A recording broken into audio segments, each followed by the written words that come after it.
I'm gonna keep the lights out. Who is like super pumped to be here? Like who's like, I am so excited for what God is about to do this weekend. It is about to be amazing. Oh my goodness. I'm like so excited. I'm pumped. Yeah. So Shayla and I wrote a poetry piece, and basically it is our testimony and us being transparent before you guys about what Christ did in our lives. So here it is. A pixelated image, I had tainted the portrait.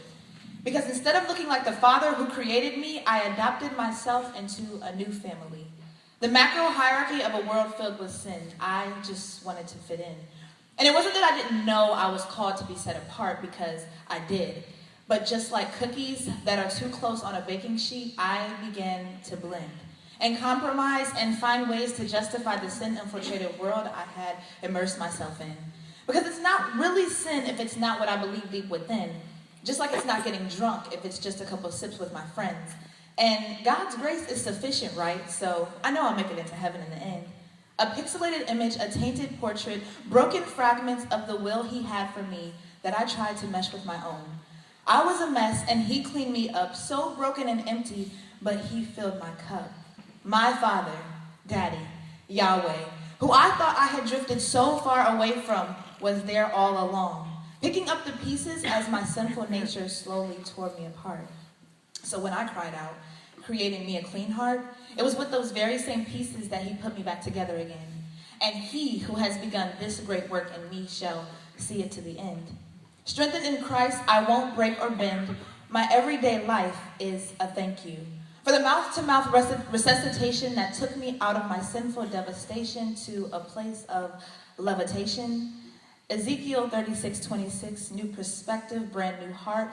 Past forgiven, clean, fresh start. The master creator took a pixelated image, a tainted portrait, added grace and mercy, and developed a whole new picture.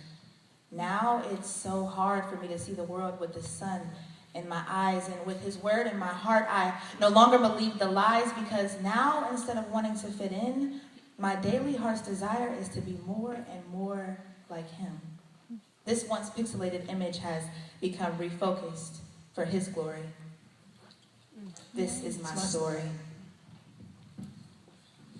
Screaming on the inside, smiling on the out. Not a soul knows what my life is about. Seated at rock bottom, glancing up at the top.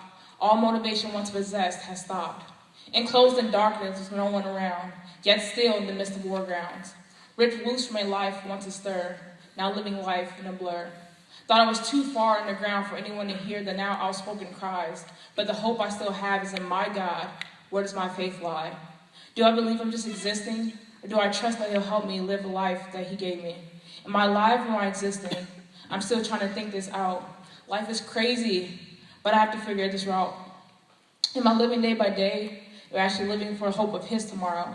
The only thing I know for certain is that I cannot live in this world's sorrow. See, I have the life he gave me to live, life from a secular world I can't borrow.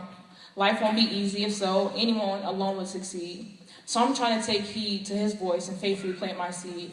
My life seems like it's underground right now, but I know with God, it will soon blossom. My season will come, my fruit will grow, and boom, forget playing possum. As I wait on his call, I am enduring the pain of getting rid of what's wrong. I too have to transition like Saul. It's time to become a Paul. No longer will I expect entitlement as if I'm above the law. For Jesus came and he saw that there's a need to die for us all. And as far as his promises for us to live with him for eternity, well, that means I have to stop forcing a life of modernity. To live in the present is like shipping myself away to be lost forever from my God's presence. To live in the present is like shipping myself away to be lost forever from my God's presence. My life is no clearance. God sent Jesus to pay the full price. I want to give him what he's paid for. I don't want to be a Peter and betray the Lord thrice. The way I see it, God sent Jesus on a mission to buy me as a device to work for him. So, am I living or am I existing? I think I have this figured out. I'm now living the life God birthed me without a doubt. For to exist is simply to be, but to live is to accept him, breathe, endure. Look at me. I'm living as the person God called me to be. No longer bound to the chains of perception. no longer believe in the enemy's deception. Aligning my life with God gave me purpose, and even with this creation walk, it's hard, it's worth it. With God as my shield, no weapon formed against me will work. My focus is eternity, I won't be distracted by earth. Though a host should encamp against me, my heart shall not fear. The war should rise against me, in this will I be confident.